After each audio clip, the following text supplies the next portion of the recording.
Welcome to An Epic World brought to you by Quadrian. I'm your host, Courtney Fingar, and this is our interview series that shines a spotlight on innovators, thought leaders, and trailblazers who are spearheading transformational innovation in industries and economies worldwide.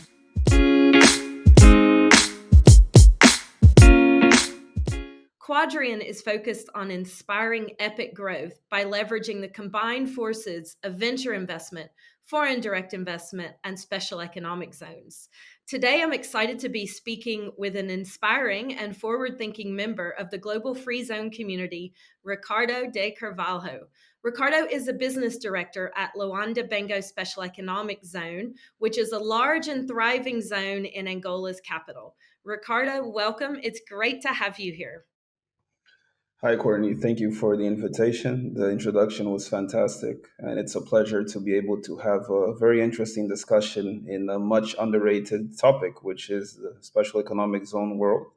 I think it's a very prosperous world and a very potential thriving for many developing economies and many already consolidated economies. Absolutely. You put that very well. And that's exactly what we're hoping to highlight with the series and with the work that Quadrian is doing in general.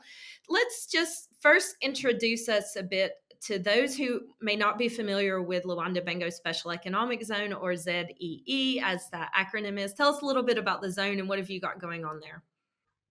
Well, the Luanda-Bengo Special Economic Zone is Angola's most prominent special economic zone slash free zone. We're talking about Angola's biggest giant in the special economic zone world. We have a very young and strong team led by a very young and ambitious chairman and board. And we have a very strategic plan that stems from trying to internationalize what we have been doing, as it can be viewed in this past couple of years that we've been actually enjoying our fantastic working relationship.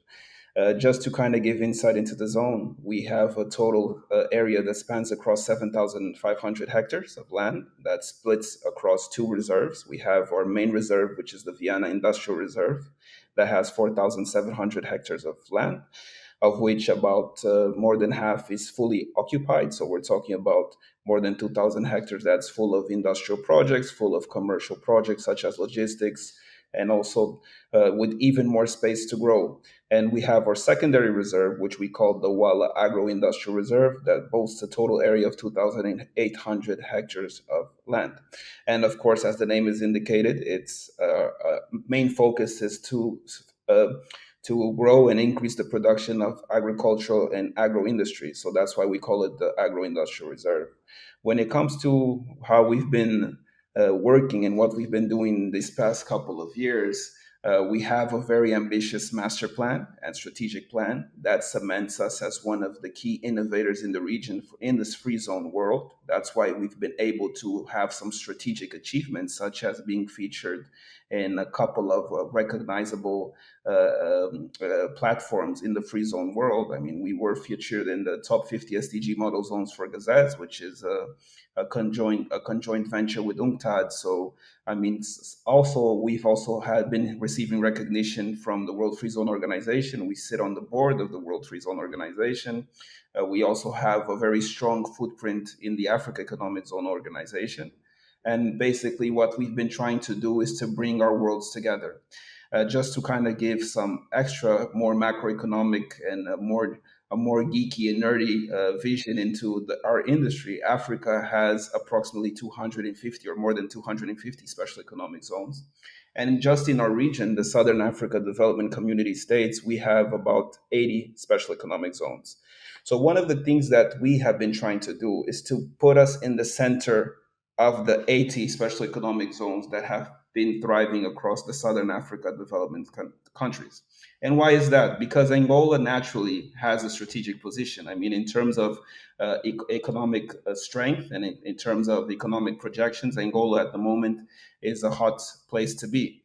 I mean, we've currently revamped our Lobito Corridor initiative, I mean, which is very strongly protected by the United States of America. I mean, we have their backing. We've received an initial investment of about 250 million US dollars from the United States. And we also that's projected to increase to almost $1 billion just to kind of get that project structured. And when we talk about the Lubito corridor, we're talking about a strong corridor that's a railway corridor, and we're talking about 1,866 kilometers that connects Angola to Zambia to the Democratic Republic of Congo. So we're talking about the DRC, which is one of Africa's largest markets. And the idea is to kind of be able to link everything that's being produced in the region. And let's not forget that that region has what we call the copper belt, which is the region that has the largest copper reserves and cobalt and other precious mineral reserves in southern Africa. So we're talking about 20% of worldwide production of copper is in that copper belt region, and we're talking about approximately 5 billion tons of that mineral. So, and when you look at that, Angola is being tasked with the responsibility of being able to take all of those minerals and being able to outflow them across the ocean. So, to via the United States or to Brazil or whatever other countries might be.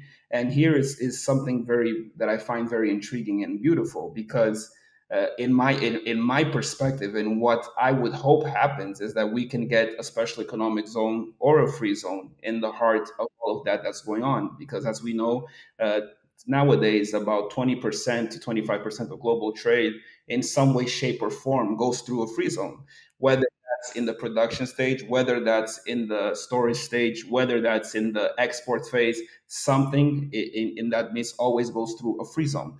So when I look at what's happening in Angola currently with the Lubito corridor and how that can impact trade in the region with all the mineral ores that are going to be extracted and being produced to then be delivered overseas, I look at free zones in a way that we can kind of come in and show the world exactly how strong our little free zone world it actually is, right? I mean, we can get, for example, if we get some specialized zones across the Lubito corridor via either mineral extraction free zones, via agricultural specialized free zones, we can then start to transform those goods that are going to be moving along the Lubito corridor and start to deliver more refined and more finished goods to other economies that might find it interesting and that will for sure benefit to the of benefit from all of that's going on in that region. And of course, when we speak about trade and when we speak about commercial relations, we also indirectly speak about job creation. We speak about education because we have to have people who are going to be, how do I say, given training to be able to work with what's going to be happening and to be able to be immersed within the little economic value chain that we hope that gets created. And I mean, if we look, take even a more in-depth look into what's happening, Angola this year will inaugurate the new international airport. So we're talking about one of the top 10 most strategic and largest how do I say largest migration density airports in Africa. And all of that is intertwined because if you look at it, what Angola is doing is creating a logistic value chain and a strong logistic hub in the southern area of Africa. And with this partnership with the United States for the Lubito corridor, and you put all of that together, you are actually looking at a giant that's going to start rising. And of course, we as the Luanda-Bengo Special Economic Zone, as well as other free zones that will be coming into play, have a very key role to play in all of that because all of that is going to need that agent to link, right? I mean, because it's not just enough for you to have the airport, it's not enough for you to have the railway connections. You need to have the hubs for the industrial transformation, you need to have the hubs for the research and development center. So, all of that is what free zones and special economic zones can bring to the table to make sure that we're having a competitive value chain and that we are most importantly creating macroeconomic clusters because what we need to have a complementary and sustainable economy is to create clusters so that way each little player can in some way shape or form complement each other and then we have like just a circular wheel that's going around and we're all very strategic and happy agents of that mechanism that will be for sure making Angola grow and making the region grow as a whole. Well, thanks, Ricardo. And you've highlighted very well the role that zones can play in national, but regional and international development, but also that connector role.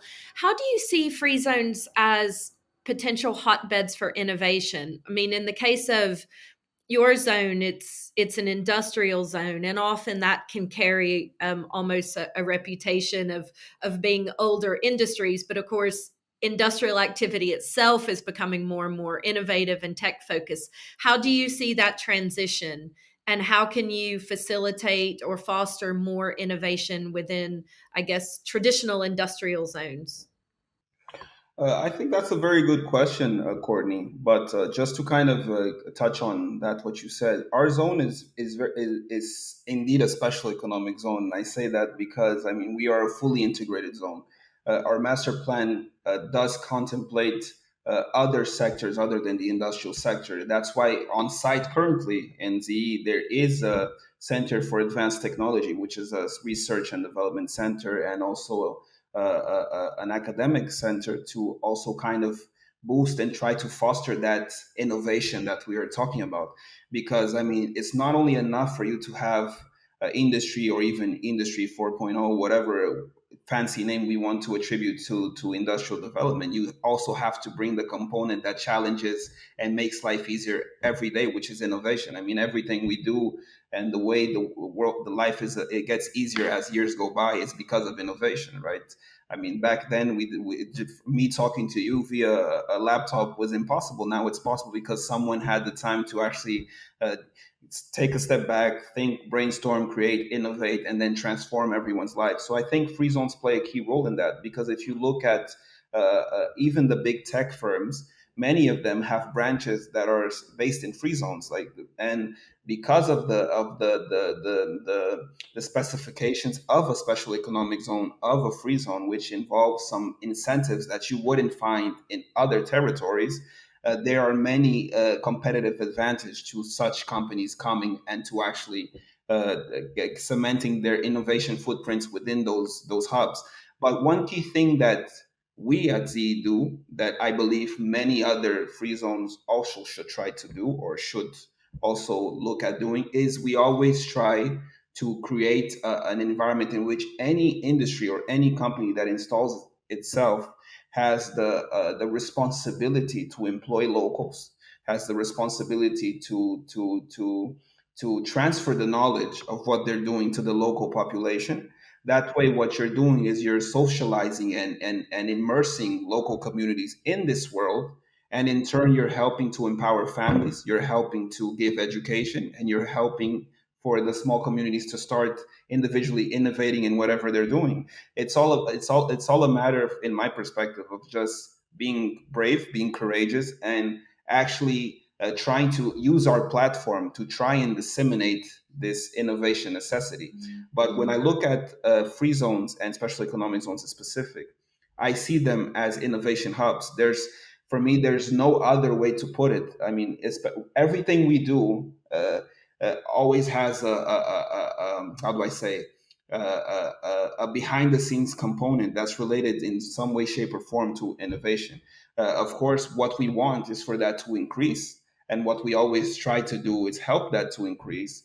And I do believe in order for that to increase even more, is there has to be a commitment amongst the free zone world and the special economic zone world to boost and increase these initiatives with more research and development centers, more academic institutions, and even within the general free zone organizations. I mean, to try and create programs that foster innovation. That, let's say, for example, one thing that we try to do, and what that we do very, very well in ZE, is that we try to have diplomatic relations and partnerships with special economic zones and free zones, which we feel that we have some complementary knowledge to transfer, right? I mean, we can bring them something from our reality, and they can give us and back something in from their reality. And in turn, that's also innovative, because we are transferring knowledge, we are learning, we are then going back and trying to upgrade and trying to boost whatever we already have going on. But I feel that this is a must in our world. It's not just enough just to do business, just to increase our production outputs and such without looking at ways to make the business sustainable. And innovation, without a doubt, is a key way and one of the most important pillars of sustainability. I mean, you need to have that innovation. You need to have those academic supports and those knowledge transfer mechanisms to make sure that everything we do has an even higher symbolic benefit, which is indeed innovating and teaching others to dream and teaching others to also be able to walk on their own 2 feet and to also be able to produce and give back to whatever communities they are from. Where do you see the startups in that? Do you work with, for example, domestically grown startups or potentially international startups to bring them into the value chain of your zone to help also cultivate that innovation ecosystem? Yes, I mean, we do work closely with startups. I mean, we do have an institution in Angola that's focused on boosting and fostering micro, small, and middle enterprises, right? And startups are included in their scope too. And they do have a strong relationship with us.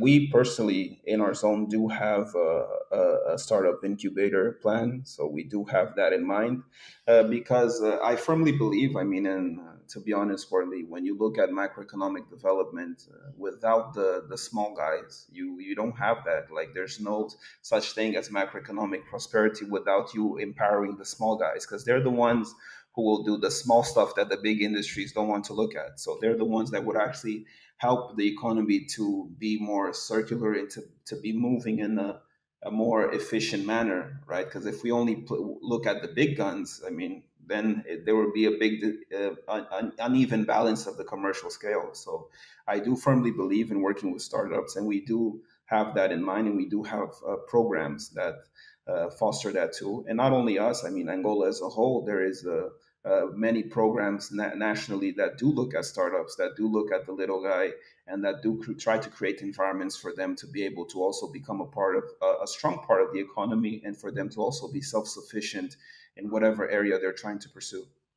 Thank you. And as we start to wrap up, I just want to return to the topic of these international connections. You've highlighted various initiatives, and it's clear that you yourself and the zone plays a very active role in international associations and creating these linkages, not just with potential investors and partners, but with other zones worldwide.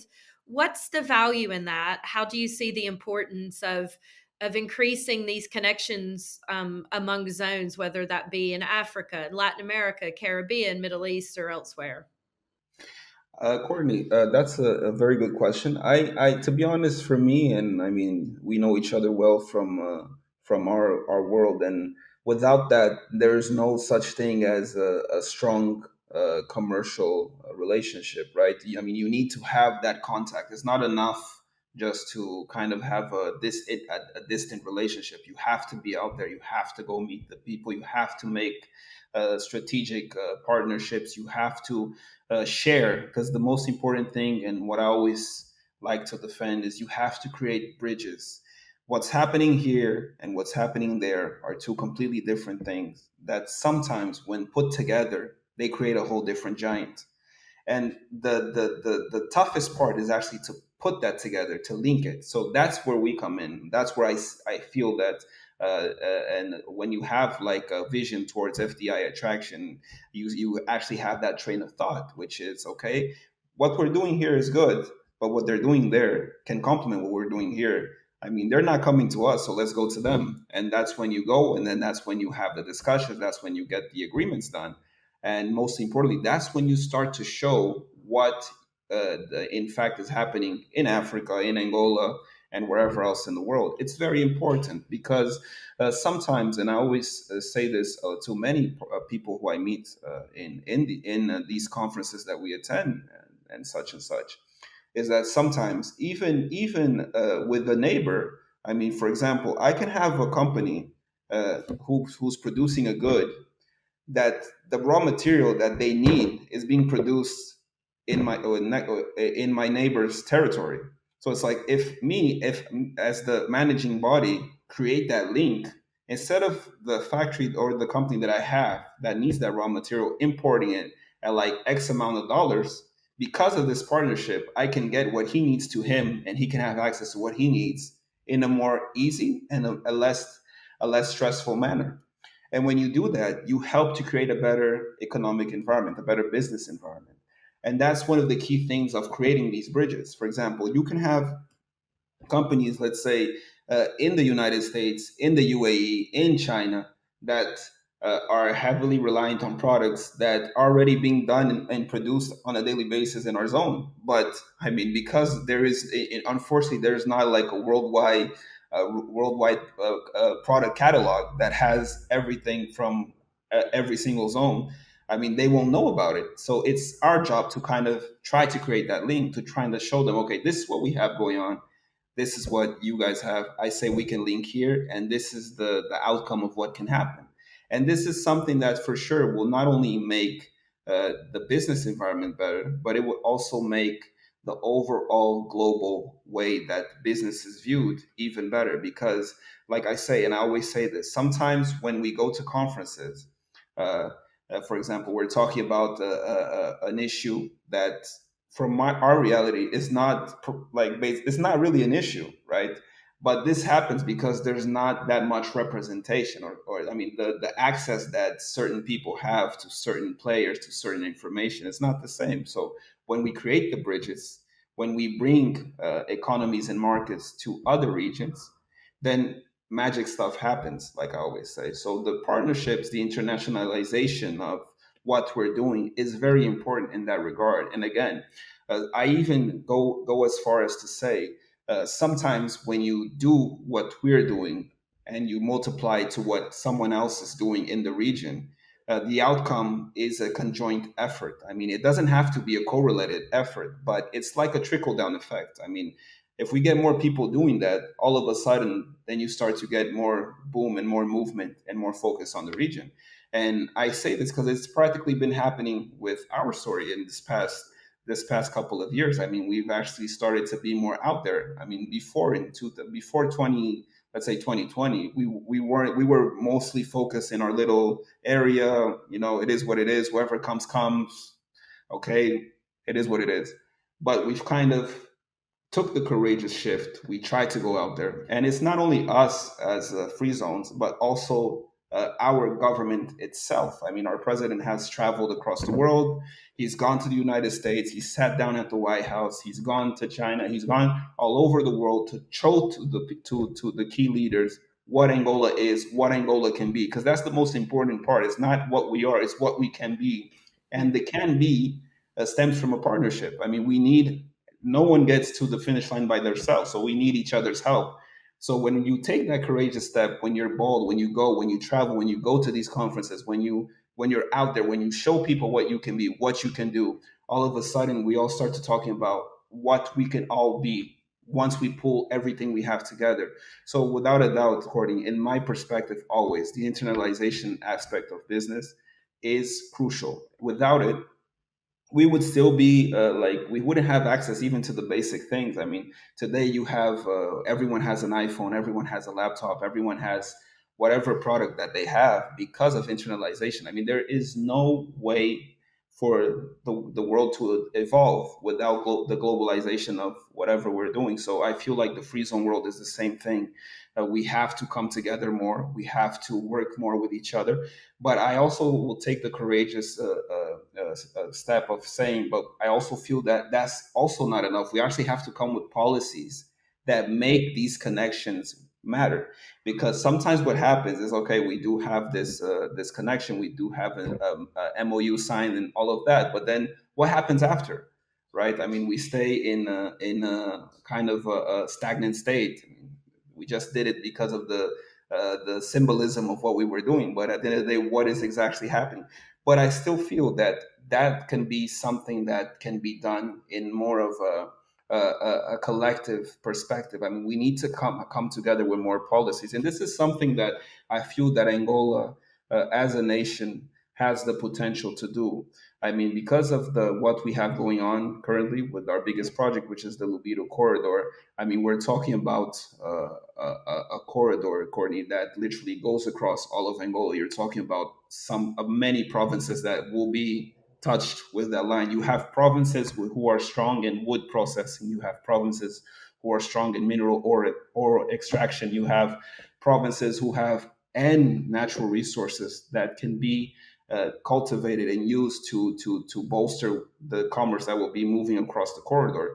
But again, it's not enough to have that. You need to have the bridges. You have to link. And again, I would love to see more special economic zones and more free zones being built along that area, especially in the Lubito corridor, because I do feel that that's going to be a very strong help for the government to reach the goals that that it has. So for us to be able to actually give an economic boost and a business perspective boost, you need to have a special economic zone. I believe you need to have that tool in the region to make sure, again, like I said before, to make sure that we're doing the transformation aspect and the business aspect of what's going to be moving in that area. Because I mean, it's one thing for you to receive the raw material, right? I mean, you're going to get the wood shipped across one way or another, but it's going to be different if you have the finished good already produced too.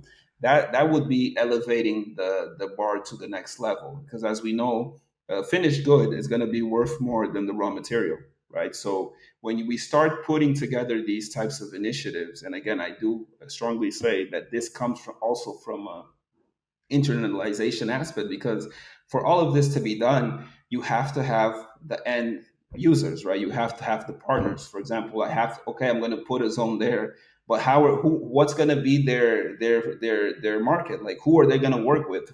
Who's going to get their products? And that's not going to be something that I feel can only come from the government. It has to come from us as entities, as individuals as well, to try to create our markets, to help out.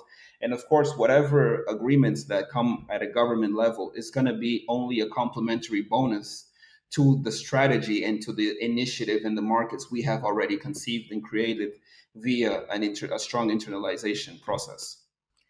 Yeah, well, it's a massive and very exciting project that we'll continue to keep an eye on, with a lot of elements, as you mentioned, that highlight how you can move up the value chain, the need for the international partnerships and linkages, but of course, also the crucial role that special economic zones can play in that. Ricardo, it's always a pleasure talking to you. Likewise. The time has flown by, and of course, we look forward to continuing not only seeing you there on the conference circuit, but working hand in hand with you on these international partnerships and development plans. And that's a wrap for this issue of An Epic World. Thank you for tuning in, and please continue to follow along as we take you on a global tour of innovation ecosystems and as we speak with the innovators who are inspiring epic growth worldwide. Thank you. That's it from me, Courtney Fingar. Join us next time.